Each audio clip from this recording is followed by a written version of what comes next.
কোয়েল পাখি বাজার থেকে কেনার পর কোয়েল পাখিকে লাইসোভিট দিতে হবে।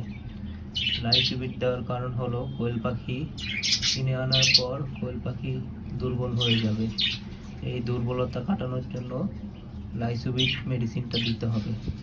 লাইসোভিট মেডিসিনটা দিলে কোয়েল পাখির সকল রকমের দুর্বলতা কেটে যাবে। এবং লাইসোভিট ব্যবহার করবেন আপনারা 1 গ্রাম 1 লিটার পানিতে। 1 গ্রাম 1 লিটার পানিতে যেদিন কিনে আনবেন বাজার থেকে ওই দিন সারাদিন লাইসোভিটের পানিটা দিবেন। আশা করি আপনাদের কোয়েল পাখির যত রকমের দুর্বলতা থাকবে সব কেটে যাবে। এবং লাইসোভিট কোয়েল পাখির রোগ প্রতিরোধ ক্ষমতা অনেকটা বৃদ্ধি করে দিবে।